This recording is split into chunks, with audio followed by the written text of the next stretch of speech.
On today's episode of Gathering the Kings. I stumbled upon real estate because of anger.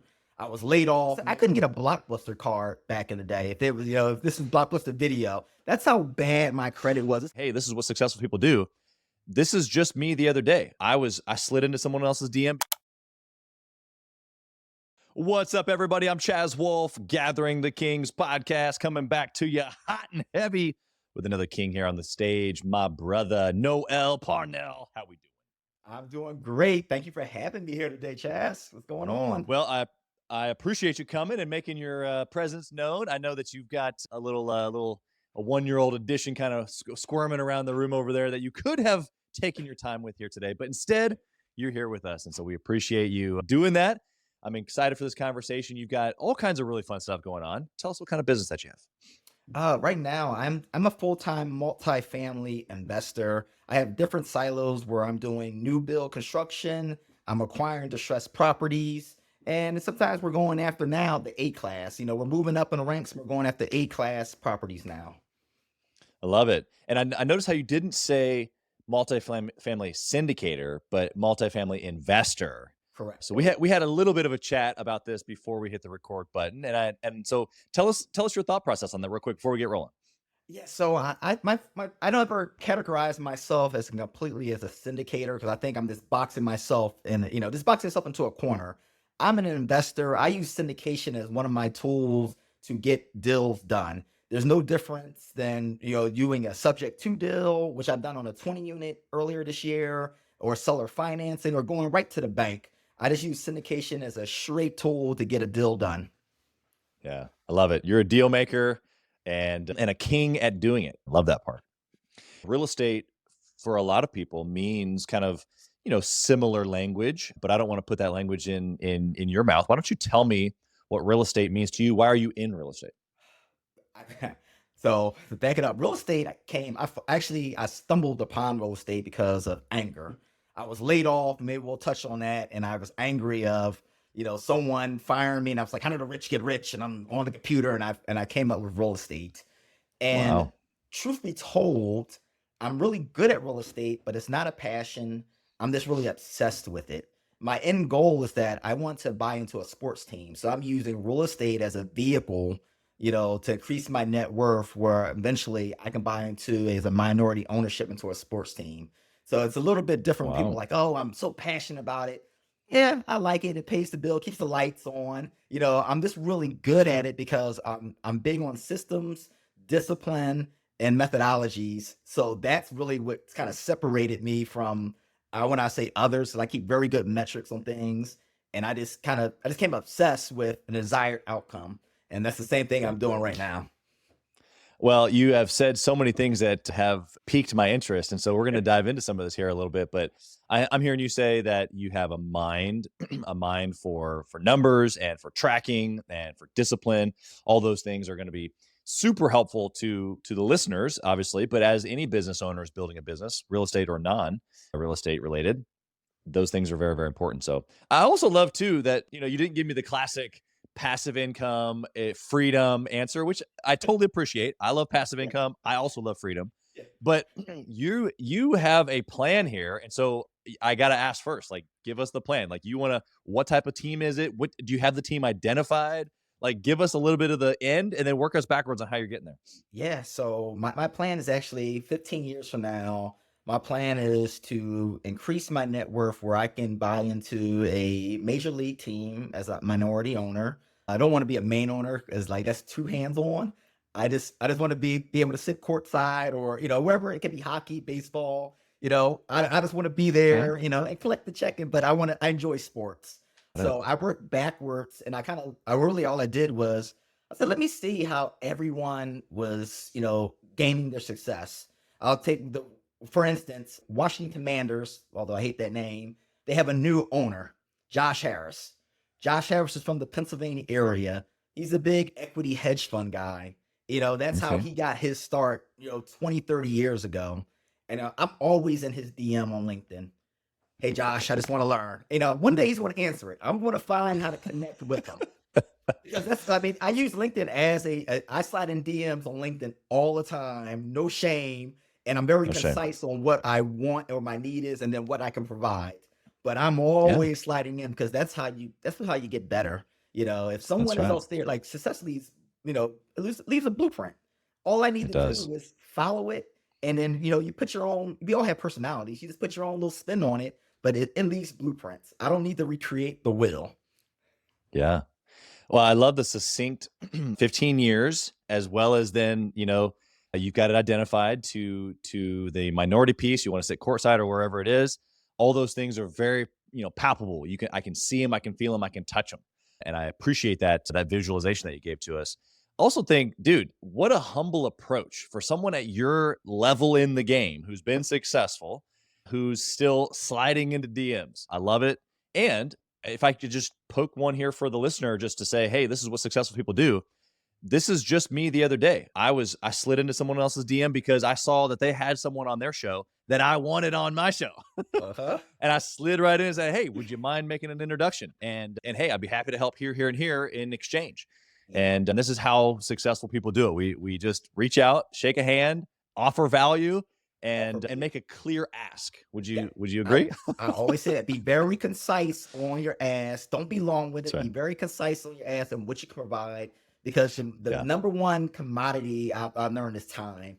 People don't want to waste their time. So be very concise. Because most likely they may read it, but they may have somebody else reading it for them. And Yeah. so you need to be able Yep. to, have convey something where they're like, you know what? Let me pass this along. That's right. That's right. Well, so just to make it clear, what's this guy's last name again? Josh, what now? Harris. Josh Harris. If Josh, we're gonna blow this clip up right here, so that way we can try to connect with Josh Harris. And I'm just gonna drop in the name that I want next on here because I'm the big picture for me is Alex Hormozy. I would love to have Alex Hormozy Oh, right here on the show. Right? dude, Come I'll just on. read on one of my partners just gave me his book. I didn't never knew about the guy, but I just kind of told you like what we're Yeah, doing now, and I was like, wow, it's a big wow, deal. Big deal. dude, he His stuff applies to every industry. It's crazy. every industry. He's really amazing personality, and I'm just like, yeah, let me know when you get him on. I'm ready to tune in. I'm already tuning into your show anyway, but that's a good one right there.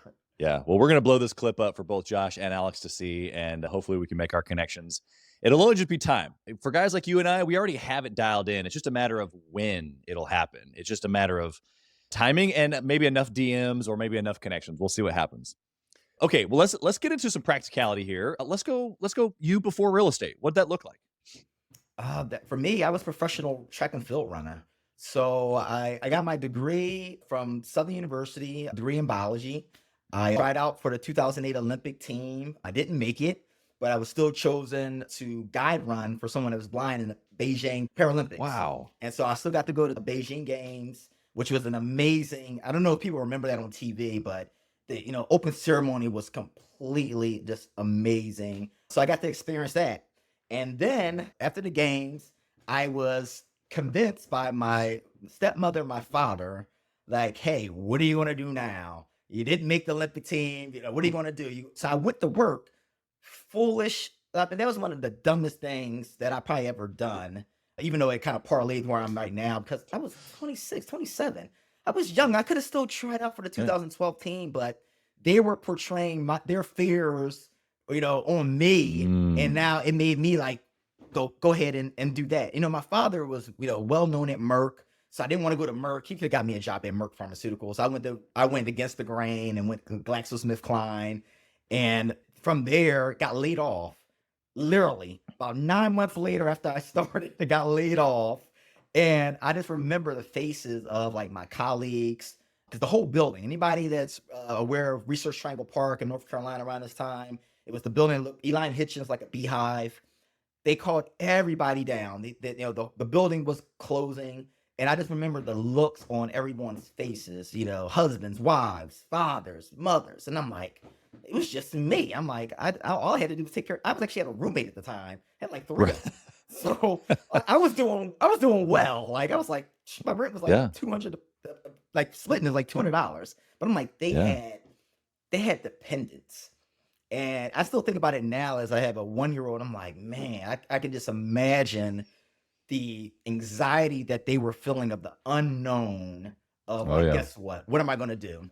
And prelude to what I said, I got mad. Like, how do the rich get rich? And like, I'm just mad at the world right now. Like, how can he Yeah. just get everybody off? And I seen like 90, I think at that time it was like 92% of people were real estate. And so another I'm little doing it. frugal thing I did was I would go to Barnes and Nobles every day because I was laid off. I didn't have any job. And I would bookmark in that section. Real estate isn't as sexy as it was back then. It was really, in despair. Everybody was losing stuff. So Yeah. that section was completely empty. I would just go to Barnes and Noble and write notes on every book there. I went through like almost eight to 10 books. Just bookmarking them every day, just writing notes. Real Estate for Dummies, Gary Yeah. Keller's book. I was going this through real estate. Just like let me learn, and from there, Yeah. I end up getting my master's degree later on. But I was going door to door. Like I wanted to look at like auction sales. And so say for Okay. instance, whatever area that you had, you'll have a tax or foreclosure auction. And so say if right now we're in September, or no, October basically now, I would look for what auction was coming out in Almost. January, and I would go knock on their doors for people that were coming up in January or February. And what that taught me was that one, I was an because I wasn't thinking with empathy. Nobody Right. doesn't want to lose their home based Yep. off, guess what? They can't pay their taxes or their mortgage. And that was like the way I felt that I just kind of completely forgot those faces and was just like, I've got to get a property. And I really lacked the empathy, and that's what it taught me. It taught me empathy going those door to doors and, families and seeing kids in the background. Cause I would go on Sundays because I would like, oh, everybody would be home on Sundays. So I never knocked on a week, but Sundays afternoon was my day between like 1 and 3. People would come home for church. Football would be on, depending on what season it was in. But I knew people Right. would be home, and so I take metrics, and I would just kind of mark down like, let me see, this guy, like, all right, let me have my better chance of talking to someone. And so I came between Yep. Sunday between 1 and 3, and yeah, I was just a big asshole, and but out of that came something better because I stopped asking basically give me, but more what can I do for you. So my first question is like, how can I help you? How can I help you in a way that we can work something out there? Number two, can we partner together on something that we can do here? And then number Mhm. three, guess what? You can sell it outright to me, or guess what? We depart, as casual, friends, or things of that nature. Because at that time, I was inviting. I don't even think a Starbucks was in this area back then. I think I was still taking people to McDonald's, for coffee. I'm serious. I'm like, I can't. I think it was definitely McDonald's. I know Starbucks definitely wasn't out here. Panera Bread was definitely not in the city. This is 2009ish 10. So yeah, it Yeah. wasn't. It wasn't over here on this side. So it was definitely like McDonald's. Buying a medium. I don't even drink coffee, but I was dropping like a medium coffee and a sausage McMuffin, Yeah. and we would just talk. And that's That's I funny. don't. And so to this day, I still never fast talk people. I don't believe that. I believe in always transparency, being concise and be able to convey to like and listen to like active listening. What like Yeah. are you listening to what their needs are, or are you just kind of just listening to what you want? And so I'm Right. always listening to what the need is, and I think that's how the best deals get done. Yeah, well, you've dropped all kinds of stuff on us. I'm going to use some of that active listening skills that you just identified here. We're going to go back because you said you ran a blind something or other in Yeah, Beijing. So it's first off, take us back to yes, you yes, being in Beijing. Yeah, what was that? yeah. So that's another way of you know learning how to help others, and I didn't know that until I look back through all my history and how I got where I'm at now. I'm like, that was a life lesson through that, because you remember, like, if you're an athlete, you're training for this one moment. In 10 seconds, Right. it's over. You train 4 years for this one moment, and 10 seconds is over. Yep. And you're like, oh, because track is an individual sport. And at first I was like, I don't want to go to. I didn't even know what the Paralympics was. I don't want to do that. Like, what is that? But man, when I tell you, his name is Lacey Porter, an amazing, amazing guy. He actually just got married. He's in the Portland, Oregon area right now. Okay. Amazing man, tremendous athlete. He taught me. He probably taught me more about myself than I learned from him. This amazing Wow. athlete. It's you know you're tethered together. So I'm his mirror image. So I'm right-handed as well. So I had to start off in my starting position as a left-handed runner, and you just mirror image them. and really you're just helping them stay in Mm. their lane and go down the track. And they're fast, so you have to be fast as well. The only thing different is that they have visual impairment. That's it. Wow. Yeah, I just saw, I think maybe it was a TikTok video or something recently here of someone doing this, and I had to watch it several times to understand what was going on. I figured it out pretty quickly, obviously, but I was just amazed that this exact thing that you just described was happening. I was just like, wow, this is Yes. incredible for this person to be running at that speed and not be able to really see and be fully trusting in their partner. In this case, it Their was guide. you. That's Yeah. incredible. I mean, they'd have people that long I jump, mean, and their you could long have jump is also totally. like fat. Yeah. It's crazy. Crazy. Yeah. Okay, so you get rocked in Beijing by this other complete great athlete, but has a different circumstance than you. Changes your perspective, I assume? Yeah, it definitely did. When I look back at it now, when I look what I do now, and when I actually do syndicate or I join partnerships, I'm always looking like how can I help someone, and you have to be very transparent. I always tell people, when you look for investors, what is your game plan? Are you trying to be wealthy? What is the end goal for you? And I need you to be very granular on your end goal, because that will depend if you should be a limited partner, or guess what? Maybe I can teach you how to be a general partner on your team. If you're just looking for Yeah. passive income that's going to be slow and steady through the years, it's going to come, jump right in. If you're just trying to be super rich, then that's another avenue for you. Not that you can't get super rich, but these are slow drips, and people need to understand what those Right. returns are, how those returns work. There's a lot of, yeah, again, real estate is very sexy right now. So you'll see people throwing out very big numbers of these Right. returns. I would say take it with a grain of salt. There's some good operators out there, but Sure. there's a lot of operators that are just kind of, and this is the downside of it, kind of grabbing properties off of acquisition fees and things of that nature, which sucks. I look for Yeah. transparency, because like my mother's, income, not income, her 401k is in my project. So I take it personal. I Wow. know my Yeah. money's in the project there. So it's very personal there. And I know the friends and family. When you're first doing a syndication, it's all friends and family. It, Absolutely. you're damn near never going to raise any money from outside, because you just don't have the track record.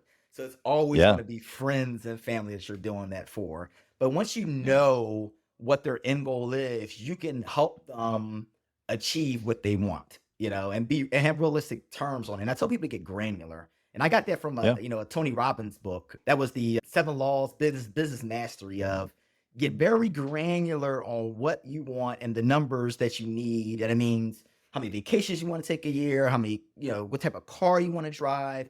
And then you Right. can actually be like, oh, I didn't need this, because people always will throw out $1 million, $10 million. That's what I need. Like, really, is it really what you need? I know it's a very, grandiose number. It sounds, Yep.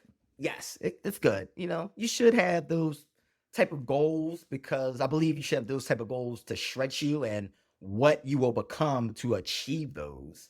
But you also Yeah. need to be very granular on what those needs are. And then you can be like, oh, I didn't need to do this. I can just connect the dots here and Right. here. And oh, I'm receiving that there. Yeah. Well, to your point, I think you actually you bring a great perspective to it, because really being granular, like you're saying, helps you, I guess, even just understand what it is that not only what you want, but what it is that you need to do in order to get it. Yep. Absolutely. I don't, it's because I get so passionate about it. So I always got to like calm down on it right there. But yes, it like once you really like focus on what your needs are, and it's just not money, it can be, guess what? Because like now it's, oh, I want to be able to, be one of those parents reading books to my kid in school, from time to time. Right. Not all the time, Yeah. but every time I want to be there. Maybe I want to coach his little league. Those are the Right. things that are really important to me. My parents, great parents, but they worked their asses off for me and my siblings, for us. And I always tell my mother now, like, kudos to you, because I am where I am right now because of what you did, and how many hours you worked, whatever, how Yeah. many That's hours my right. father worked. And now I can provide a different life for my children, but it's Yeah. Man, yes. Be very granular in what your wants are. Yeah, the plan that comes out of the granular dialed down desire, it comes a practical plan, which I love. We're talking about this, but also here's another thought for you. I want to know what you think about this because yeah, it stems from whether it's Tony Robbins or if you go even further back to Think and Grow Rich with Napoleon Hill, to have a clear plan or a burning desire first has to start with you feeding it to your subconscious mind, and your subconscious mind doesn't know left or right, good or bad. It takes whatever you feed it. And so if you're going to feed it, I want a lot of money, it doesn't know what that is. If you're going to say, no, I want to go on 7 vacations a year, it's going to cost me this amount of money and I want to be able to, XYZ with my kids, then that's what it will understand, which then starts producing your circumstances. Would you agree with this? I totally can, and I can't even explain it, but it works. Yeah. I know it works because I am here as a living testimony that it works. If I could take you to my bathroom, I have a Post-it note of 3 bullets on there that means something that right now, that's what I'm attracting right now. And yes, you have to be finally attuned with it, but yes, I totally agree. Yeah, it stems or it starts, I guess, just the rest of the dominoes, right? Like you can't then go have the action or the plan or then the action that follows the plan, or you can't have the energy or the frequency that we're operating at, even right now, just the energy that we're talking back and forth. You can't have any of that without just this one clear, like, this is what I'm after. And so I just appreciate that perspective that you would bring that to the table here. Okay, so kind of fast forward here, you you want to parlay this into a bigger play of owning a team of some sorts. What does that mean to you? Like on the depths of it, yeah, you like sports, but what's like the deep in there? Why are you really after that? I think that's where I'm wired for. When you actually break down, I don't want to beat a dead horse, but when you actually go down, it's like what you want out of life, and you go granular, and you like, I do a system called 5 Whys. It's a Lean Sigma 6 thing that Toyota started back in the day, but you just kind of go until you get a singular number or a singular answer to something, and it was like, oh, this is what's driving me right here. It wasn't that I wanted, this real estate here or this, like, no, and I don't want to continue to do syndications over and over again because it's heart wrenching. Nothing that something's wrong, but I put so much into it and I bear that because it's someone's money, and I'm just like, and I'm very tough on the property managers. They're probably like, oh no, he's on a call again. Yep, I am. Because I want to make sure them distributions are made. I want to make sure because the easiest part is signing a loan. That's the easiest part. Signing a loan is the easy part. Yep. Executing the business plan based on your pro forma is the work. Like now you have to execute your hypothesis, the science, your hypothesis. Right. Now you got to execute it. But when I went down, like very granular, like what do I enjoy? What makes me happy? And I looked at it and I was like, oh, it's not only like I would love to own the Philadelphia Eagles. I'm a big fan, but I'm just an avid sports fan, and I look at where ownership can take you within a sports franchising. And just as I told you, I reached out to folks, Josh Harris. I reached out to folks that own minor league baseball teams, or farm leagues that are in, the Northeast, Massachusetts, and how are they running their operations and how they're putting those deals together. Because you need to have knowledge, of these things. This is not say, hey, I have all this money, put me in there. No, you have a responsibility there too as well. So with the money comes responsibility there. Yeah. Yeah. I love that you would, again, humble approach of checking out some of those folks that maybe in your eyes aren't at that, major league level, but maybe that's where you end up being. Maybe that's where you like to be. Maybe that's where you just start. Who knows? But making those connections because is going to be a right choice. That's right. You have to have it where your love is. I've been in uncomfortable situations where always something you need to be in uncomfortable situations for a time period, but ideally, you want to do stuff that especially when you get to a certain age. I tell my nephews this all the time. I don't want to get off tangent. Let me tell you what I tell my nephews because they're young. One is 16, the other one is 20 in college. It's the girl age. And I say, listen, I'm telling them right now, I said, listen, if you follow this blueprint I'm giving you right now, I guarantee you'll be winning at 25, 28. Leave the party scene alone. Stack your money. I'm gonna have a self-directed IRA that you can place in here. This is what you else have to place in. Don't switch jobs. I told my nephew, like every college student thinks they have to come out making 200,000 out of the gate as a new intern or a new worker. And I'm like, no, just stay there, stay down. We'll do an FHA loan for you. We'll get you into a quad, 3% down. You'll rent the rest of them. You'll stack money. Guess what? It's gonna make things so much easier for you. Just be just follow the process. I gave you the blueprint right here. Just follow it right now. Yeah. Yeah, you're being rich, Dad. And I think if you and I had that opportunity to go back and be 16 again with you talking to us, or someone like us, dude, I mean, come on, Man, right? somebody I wasted all of and party. Oh my goodness. We still laugh. My frat boy days. Oh my God. Yeah. Yeah, it's all a waste when you look back. But it's just the hand, like you said earlier, it's just the hand that we've been dealt, and we play the game based on it. It's not a big deal. You said something a second ago that I want to ask, because you mentioned having the ability to have a plan, or in this case, what you were talking about was the investors of a syndication, right? And the pressure of that turns you into like, okay, well, we went and got the loan, but now we got to execute. We got to go freaking win. And so I wonder, what do you think the listener right now, because obviously it's a self-imposed pressure that you went out and raised the money, friends, family, or whoever, doesn't matter.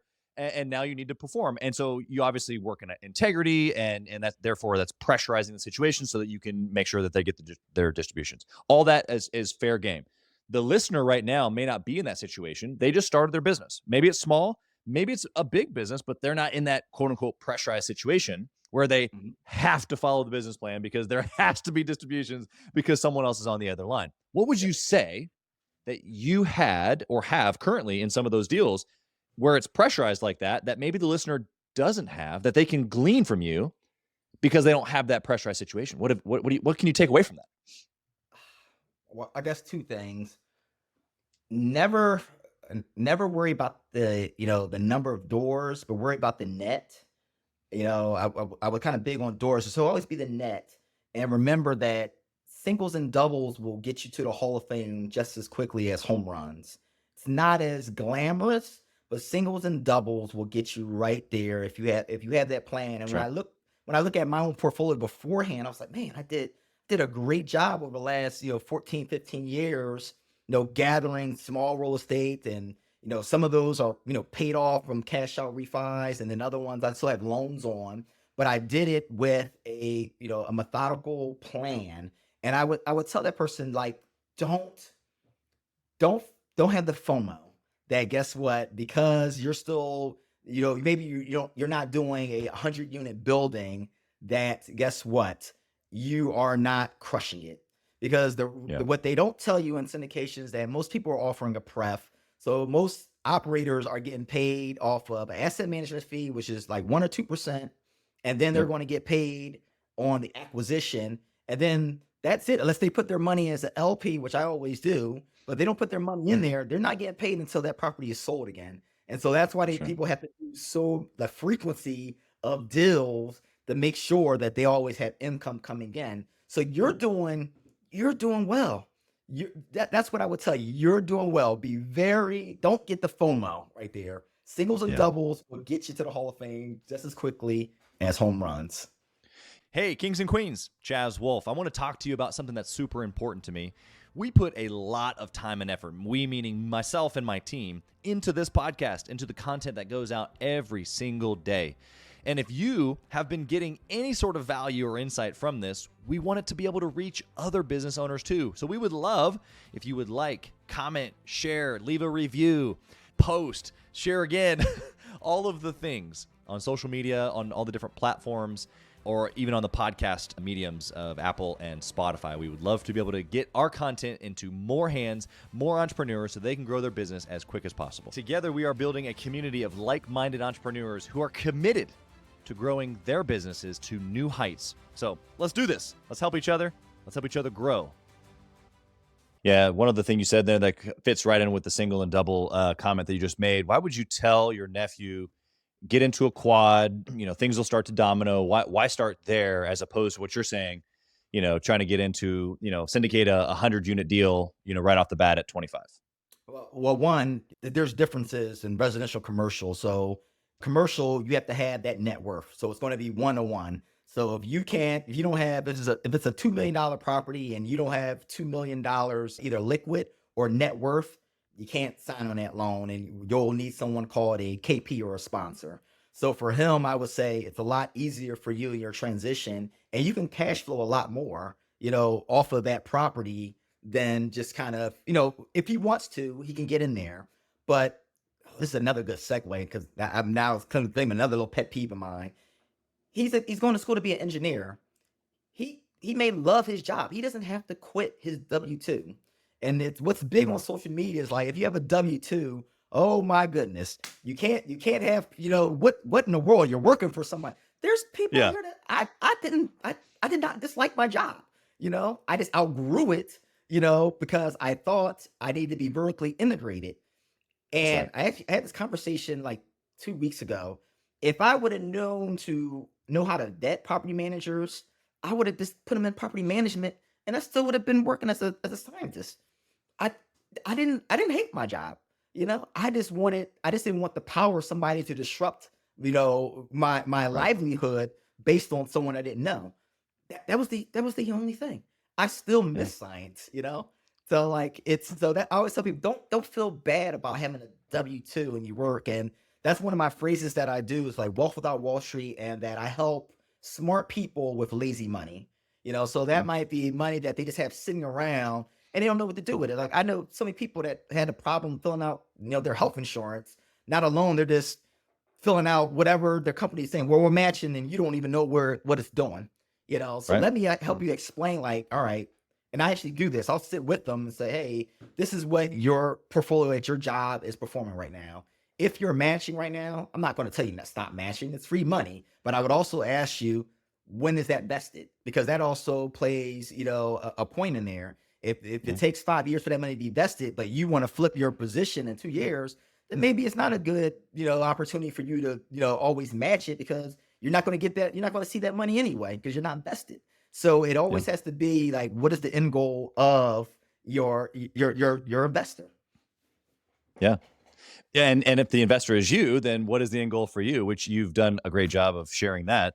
I think that for the business owner listening right now who's not involved in real estate, something that I did as well, which is right in the same lane here, is of course I held on to my W-2 as long as I could. And then after I left, I actually a couple years later went back for a short period of time because I wanted more money to invest in real estate. It wasn't so much necessarily for the W-2, but there's a huge value in what Noel is saying.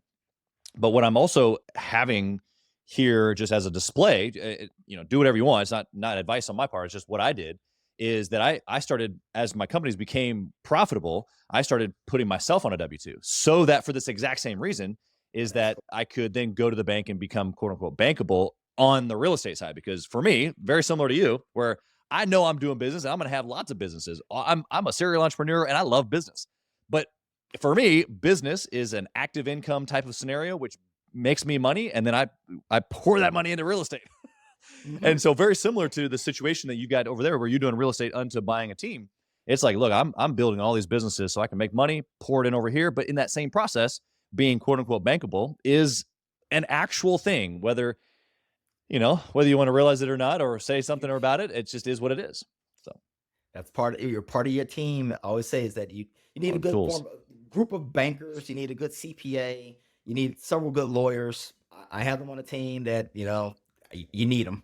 Yeah, I pay them Yep. handsomely, and don't be cheap on it. Pay them for what they do. Yeah, that's right. You've mentioned several good things that you've done, as well as some great advice that you'd give to your nephews and probably have given to them already. But what's been something that you've done that's been a bad choice, just a really bad hour, bad consequences? We want to learn from it and never have to deal with it. Oh, man, so many different ones. One, I think I just like you. I think I left my W-2 a little bit too early. I think I should have looked at it more robustly, because I thought like I could be vertically integrated. I would have Yeah. stayed there, at least, probably, I would say I could still be there now, but I didn't have a problem. I could have done so many more deals with that salary, with everything else. Yeah. yeah, I could have just doubled that. So that's one mistake I made. The next one was being too nice. And that was with a Mm, property manager. I was too nice, too friendly. I would say I was too friendly and not keeping it business. And that was one thing I okay. learned to being a shrewd businessman. You can be cordial, but when it gets to the point where people are crossing the line of that friendship that you have and now aren't doing their daily duties, but expect that friendship to be there, like, oh, to save Right. me, that's where lines get Right. blurred. And yeah, that was a Yep. that was a mistake. I ended up having to fire. I had to actually fly down there, fire that a friend and the property manager down there. But that was a good Yeah, lesson that's rough. learned of how to really, and then also, no matter how good friends, always have good documentation. We had an agreement, but I should have made it very specified to what we were doing and not so general just because we were friends. Yeah. Yeah. That was it. I mean, there's so many, so many lessons. You gave me so much meat there. I could go Yeah. different directions, but I'm going to go with the word shrewd because it is such an interesting word to me. And some people probably heard you say I needed to be more shrewd in essence and thought, well, you already talked about you were an asshole to begin with a couple, at the beginning and you're too mean or whatever. And what are you talking about? You need to be more shrewd and you need to be kind. And like, I can already hear some people, but being a shrewd business person actually is found in the Bible as well. And so what's your take on what it means to be shrewd?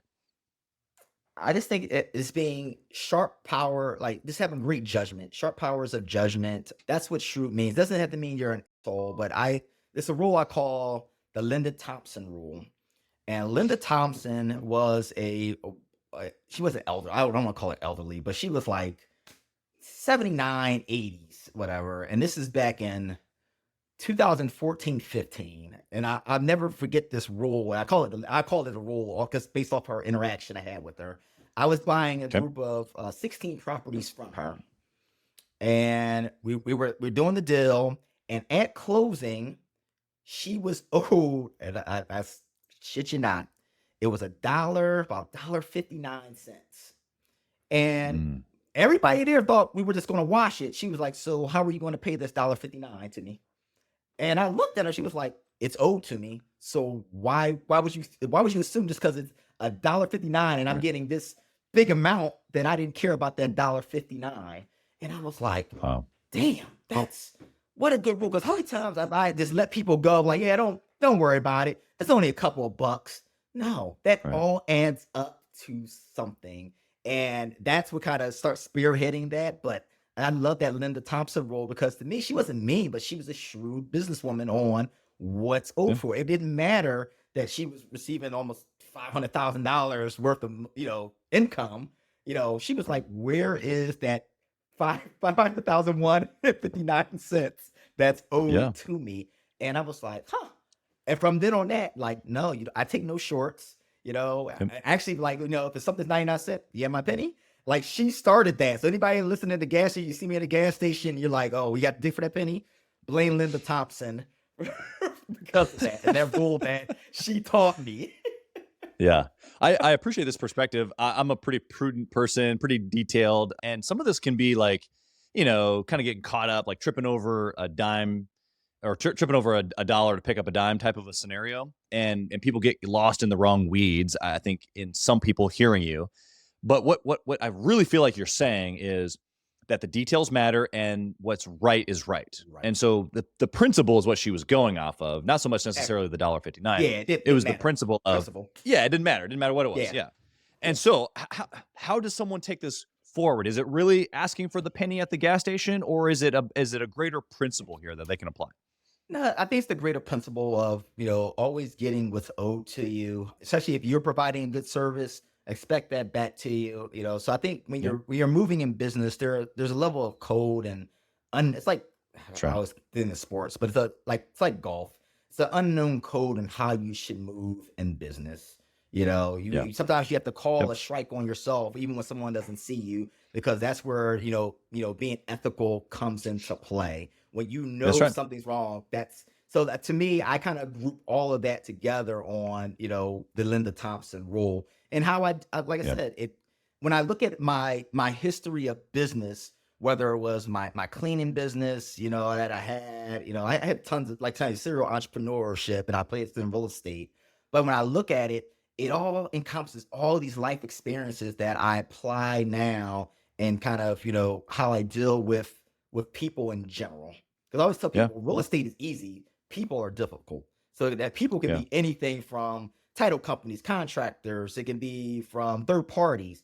Real estate in itself is easy. It's numbers, you know. It's the Yeah. people that make things hard, and it's up to you and how you again and how you really how do you what's the word I'm looking for when you're dealing with people as a business and as a business owner. Well, I mean, it's the juice. I mean, it's everything. I mean, and what Yeah, you're saying is true for every single business listening right now. correct. It's not the widget that they sell or the service that they provide. It's the people Yeah, and the the strength of their team, which starts with the strength of them and being able to, you know, I guess grow individually, but then you have to start being able to grow the team. You talked about, handsomely played professionals on your team a few minutes ago. It's the same in any team building effort. People are everything in that. You said that being shrewd and the expectation of getting what's due to you. I see the same as also making sure that the people that I owe, right? And it's the same. I've got a couple of buddies that are a little bit more rounded in their okay. approach. Rounded, not meaning, well, and I guess it's not like this, what we're talking about, precise, rounded, precise opposites in this Okay. in this example, where it's like, hey, don't worry about it. I got lunch this time, you got it next time. And where lunch is kind of a bad example because it's just really not that big of a deal, kind of like the Yeah. $1.59. But it's like, Yeah. Yeah. no, at the end of the day, I'll take care of mine, you take care of yours. Or whatever the deal is that we agreed to. If I'm paying for We're this, then coming there. cool, then you pay for that. Whatever the agreement is, let's just honor that, because Yeah. what I have found is that those individuals are just floating through life. And eventually there's either a wedge that gets in between us and them, or they're just so aloof to just what things are I'm the one that ends up getting burned, you know? You hit it. You hit it right So it's there. a shrewd piece, right back to your point. You hit it. Yes. Yes. I echo the I can tell I hit a bad memory there. yeah, I echo those statements there. We'll leave that one there at the doorstep. Let's move on to family. I got to ask you about family because I know you got a little 1-year-old there, and life is different for you now than maybe it was even a little bit ago. I've got 4 kids as well, but here you used the word obsessed earlier, and I love the word obsessed. Okay, and I don't even know what balance is. I don't want to know what balance is. I don't think it exists actually. So for you, being obsessed with real estate so that you can then, of course, buy this team of sorts in 15 years from now, I can just feel that you're going to go as at the same degree of obsession with your family. So tell us, how are you doing that? But yet at the same time as this 15-year all in, I'm obsessed, I got to buy a sports team, and probably everything else in your life too. 'Cause something you just said right there about obsessed and not wanting to have anything like have it elsewhere. Because I don't believe in multitasking. I don't believe I think you can only focus on one thing at one time. And if you're doing something else while you're trying to do something, you're doing it a disservice. So you can't be completely focused. And so I set rules of engagement when I'm with my son and it's family time. We have dinner. I don't bring the phone. I check in. I'm completely tuned in and being present right here and right now. And there's occasionally like I have time blocks where it's this frivolous activities where I'm just answering this emails, just checking the email blocks. That's something that I can do right there. But when it's I you want to be focused on the task at hand. So I'm very, very, very keen on keeping my schedule. I'm up at 4:30 in the morning every morning. I know where I'm at 5:30. I know what I'm doing at 7:30. I know what I'm doing at 8 because I'm making my son breakfast. I had that time blocked right there that we can do it. Then I know where I'm doing at 9:15. And that works Right. for me. And I always tell people you have to figure out what works for you. And for me, I knew going trying to juggle many things and be like, oh, I can do this thing at twice, and I'm answering. I don't even answer like Slack calls with like VAs and stuff because I can't focus if I'm up here ping. Oh man, let me do this, and then like, oh man, you Right. just went away from what you were doing. because Yeah. there's no badge and honor. 'Cause there's times when you have to work around the clock, but there's no badge and honor of having continuous sleepless nights because you're doing busy work because you didn't know how to time manage properly and actually know That's right. how to plan out your week or month and know, hey, these are my must-haves for the day. These are my must-haves for the week. That's going to go into this month. That's going to be going to like my stretch goals right there. And that's where you run it like Yeah. a business. And anybody knows it, like I'm very big on that. Like making sure I know what my schedule is and being a master of my schedule. I even have a time block. People think this is wrong, but I have a time block even to just call my mother and be like, Mom, hey, Yeah. I love you. It's only 5 because Yep. that's all she wants to hear right now. Mom, I'm doing That's right. okay. I love you. Yes, Connected. your grandbaby's good. Yes, I love you, Mom. That's the first grandbaby, so Yeah. he's like Simba. Like he can never do any wrong. You know, I'm just like, That's who are good. you? My parents like, who are you guys? Like, what? Like, Yeah. what do you mean? Yeah. But That's awesome. but Well, you're 100% right. You're 100% right on not only just the list with your mom, or having that on your time block, but what the story underneath what I just heard you say is, for anybody listening right now who's, busy or chasing their tail, which we've all been there. And if this is you right now, pipe up your ears, because what Noel is saying to you right now is it's an excuse and you're disorganized and you just need to be better at time management. Because yeah, once you get that, because we all have the same 24 hours. And guess what? My guess is that Noel is actually dealing with probably more money and more transactions and heavier weighted decisions than you, if that's you that I'm talking to right now. And how's he doing that if he has the same amount of time? Well, I can tell you from my perspective, it comes down to the time management and the calendar.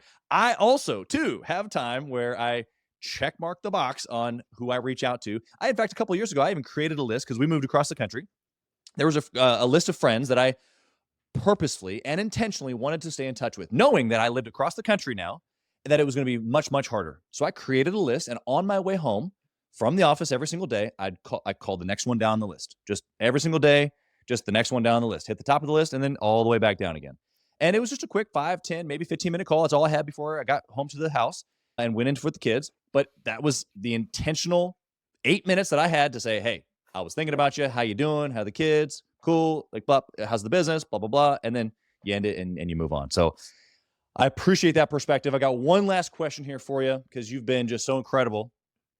Curious to hear your perspective here. If you could go back to, you already gave us a little bit of this perspective with your nephews, but I want you to go back, reach back into time, and mhm. whisper in the younger Noel's ear. What do you tell him? Oh man, so many different damn things. Yeah. Um, the main thing is, you know, have grace on yourself. I touched on it a lot now that I believe that everything I went through has gotten me to this point, and I'm not done Sure. yet. I'm going to continue to grow just because I know I have what's needed in place, and I'm not scared to ask for help. That's another thing. Don't be scared to ask for help. You know, but what I would have said is just be softer on yourself.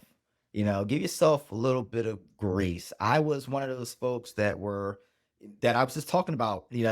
I thought wearing that badge of honor. I was wearing yeah, anybody listen to Wuxi AppTech or Glaxo, they were like my 24-hour office. I was in there from 5 Yeah. a.m. and wouldn't leave sometimes like 1, Yeah. just doing minor stuff that didn't even matter. It's just like this is what it takes, whatever. But my life was chaotic. And that's where it Yeah. is. I would have got my life in order a lot sooner because I was living in chaos. And the moment I settled back and let the dust clear and organized it, things have gone so much smoother. And I'm Yeah. grateful now that I even have partners that are aligned like that. They're even better than that than me in processes, whatever. So that's what I would tell myself. Stop being Yeah. so hard on yourself, and definitely, although it's some good times, but get your ish together. It was chaotic. Yeah. I thought I couldn't get a Blockbuster card back in the day. If this is Blockbuster Video, that's how bad my credit was. It's because it wasn't that I had outstanding things, it's that I was always a full scholarship kid. I remember the Discovery Card people on college campus. I was like, why is that line so long? And I remember people getting those credit cards. I was like, I'm not standing that long. It was Louisiana is hot. I was like, I'm not standing this long line for a credit card. So that probably Yeah. saved me on a whole bunch of debt. But on the flip side of that, again, it was also a bad thing because I Yeah. didn't have any credit history, which also I teach my nephews right now. And one of them will be eligible for a secure card, but I place them on my Amexes and things of that nature. But you just want to create that history. Even Yeah. what I do with my son now, my son has 11 units and I do That's 11 awesome. units I started a Mass Mutual custodian fund. They have the UTMAs and UTGMAs, or universal transfer and universal gift. And the rental income goes into that, the custodian account, and then goes into an SP 500 index fund. So I let compound interest just work its magic there. And then he'll have the properties. I want to get him like 3 to 4 every year. And then, hopefully I'm doing the right thing. Hopefully, like, you know what, Dad, I'm going to sell 2 of these and buy some down in the college I want to go to, rent those, and that'll pay for his education. So, that's Yeah. my strategy plan for him. But it's just, different perspective when you look at things now. Yeah. I love that. I love that you've integrated that into your own family now, what you possibly could have been able to share to yourself. I think that all those things are amazing. Noel, thank you for being here. You've been just not only an inspiration, but you've transferred courage, as I always say. I just love that. Your story is incredible. How can the listener find you if they want to connect with you, if they want to invest with you, if there's a deal down the way? Yeah, I yeah, know that yeah. I know you actually tell us about you're going across the country and you're going to be doing these kind of random pickups. Tell us just 30 seconds on that actually as well. Yeah, so I have a challenge where I'm going to several cities inside of the country that I know no one. So I can't use any previous real estate funds or history to obtain a property within a year. I'm going to document it and just show everyone how it's done. And that may include that I have to get a W-2 because I can't use any previous funds. So Okay. I'm going to show people what to do and how you should do it to parlay it into bigger things if you Love want to, that. but I'm gonna show it. Yeah. So we can find you on YouTube for that, or where can we find you? That's going to be on YouTube. I haven't created that channel yet, but right now Okay. I'm on LinkedIn, Noel Parnell on LinkedIn. That's really my wheelhouse. I'm also on Instagram. Noel Parnell is my name on Instagram. And my website is www.crowncapital, CROWN, capital, CAPITL, corp, CORP.com. I'm not sure when this is going to air, but we have mastery classes all the time for people that want to learn about multifamily real estate. We're doing one on the 28th. But we're doing them like once or twice a month. We're just showing like Nice. folks how to get into it, and then you just kind of tell us like what type of industry you want to be or become. Yeah. I love that. It only makes sense that the Crown Capital was here on Gathering the Kings. And so thank you for gracing Love us it. with your presence, and I wish you nothing but blessing, especially with your son and all the things that you have your hand to here this year and next. Thanks for being here. Thank you so much, Chaz. Thank you so much. Thank you for all the listeners. Keep thriving. Thank you for listening to Gathering the Kings today. I hope that you were able to pull out a few nuggets to go apply into your business right away. More importantly, though, I hope that you're realizing that it takes more to be successful than just being by yourself, doing it all on your own, carrying the weight all by yourself. What I have realized, not only in my own journey from multiple businesses and multiple different industries, and now interviewing over 200 or 300 other very successful 7, 8, and 9-figure business owners, is that it's tough to do it alone. And so Gathering the Kings exists to bring together successful entrepreneurs. In fact, we are putting together 1,000 kings, specifically who are grateful but not done. We're intentionally assembling kings who fight tooth and nail for their business, family, and communities. And here's what we believe, that in the pursuit of excellence in those areas, that it ignites within us the responsibility to govern power and forge a lasting legacy. So if that relates and resonates with you, and you know that you need people around you, sharp, qualified, other very successful business owners, I want you to go to gatheringthekings.com. I want you to take a look at what we're doing and see if it makes sense for you to be part of our pursuit to 1,000 kings. Talk soon.